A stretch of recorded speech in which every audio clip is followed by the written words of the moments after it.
So here we go. And then after we say myth or fact, you give us a little quickie on why is it a myth or a fact. Here we go. First statement. Myth or fact. As adolescents get older, they tend to drink less. That's a myth. Please explain. The research shows that it increases across like 12 to 20. Goes, like I said, from about 1% usage just before high school up to 20-30% of teens at the end of high school have had a drink, at least one drink in the last month. All right, well, thank you. Here we go. And it's not too different between boys and girls. Okay, yeah, oh yes, I've seen that data. It's very equal. It's pretty equal. Very equal, boys and girls. So we don't think, a lot of times maybe in our society we think about more boys doing it, but yes, girls are definitely doing it. And binge drinking increases across age. Yeah, and the amount of binge drinking, I have the statistic here, it's very important. We didn't touch too much based on binge drinking. We'll get back to myth or fact in a second. But binge drinking is so common. Actually, the number was 11%. Sorry, I take it wrong. 4.3 million young people reported binge drinking at least once in the past month. And then almost 1 million people, young people, reported binge drinking more on 5 or more days over the past month. So we have some very broad issues that are very problematic issues that we have to continue to deal with. So here's the next statement, myth versus facts.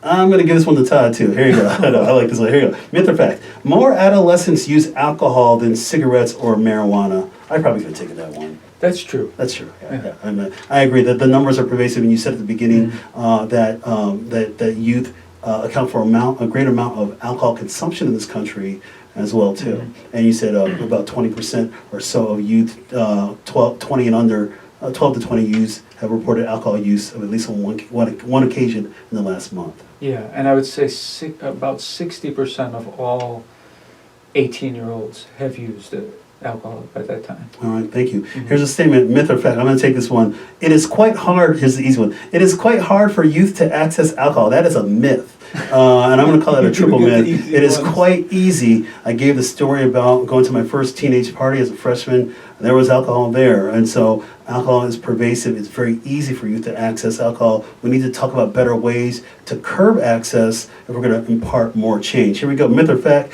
I like this one for Todd. Here we go. There are no warning signs that may indicate underage drinking. Well, I would say that's largely a myth. Please explain. There's changes in behavior, there can be changes in mood, changes in academic performance, changes in the social dynamics. All right, thank you very much. Here we go. I like this one. Here's a statement. I'll take this one. The National Institute on Alcohol Abuse and Alcoholism and the American Academy of Pediatrics both recommend that all youth be regularly screened for alcohol use. The answer is yes. Both those organizations do recommend screening. The challenge for us, and me certainly as a clinician, but I challenge it for all clinicians out there, is to have these discussions on a more frequent basis. You know, you need to have multiple touch points. If you're going to see somebody once a year, please invest in that time to talk about these things. And I always say when it comes to medical care, everything's fair game in my office. As providers, we need to put down our own insecurities and actually open up and talk about real issues. So prove me wrong if you're drinking, prove me wrong if you're having sex, prove me wrong. You know, we have to have those kind of conversations. Sometimes I think our own insecurities may get in the way, or we may judge somebody that they don't do it. So I don't think that they'll do it because they don't look like they do it, and therefore I'm not going to ask the question. So we have to get rid of our own insecurities and screen. Here's a statement, Todd. I like this one. Professional treatment options for young people who drink are underutilized. Myth or fact? I would say they're underutilized. Okay, please explain a little bit more. Well, part of it's stigma. Okay. And so it's hard for parents to maybe face the reality that there's a problem for their teen. Sometimes there's some cultural elements, some cultural barriers. Sometimes there's religious barriers, you know, and I think that limits the amount of people who can get the help that they need. Wonderful. Well, thank you. And again, as Todd's saying, we have to create more opportunities and break down some of these barriers and more access as well, too. I like this one. We'll do a couple more of these. I'm going to do this one. But this is actually, I'm going to give this one to Todd. I like this one. Okay. Here's a statement. Quote, all the other kids drink alcohol. I need to drink to fit in, end quote. Well, that's certainly a realistic feeling. It's not true that all the other kids drink alcohol. It's not true that as many people drink alcohol in society as we think. Because this actually comes up a lot with adults in treatment. They'll say, well, if I'm going to be sober, how am I going to have any kind of life sober? Everyone drinks. It's not true.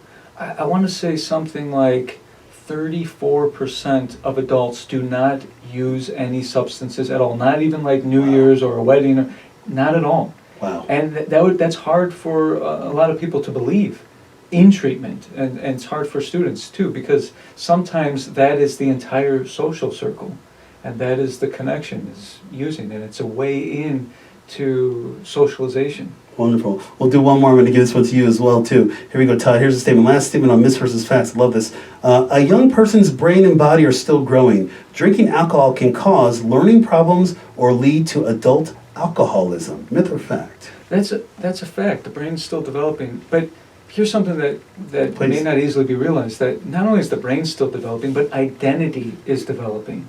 Okay? And that's what's going on through this stage of life. And the reason why we need to be there to do the screening and be supportive is we don't want identities to build around drinking or using. We don't want the identity to form around that's part of who I am, because then it's really hard to undo that as the brain finishes its development. Wonderful. Well, thank you, Todd. So there you guys go, myths versus facts. So we got about 5 minutes left.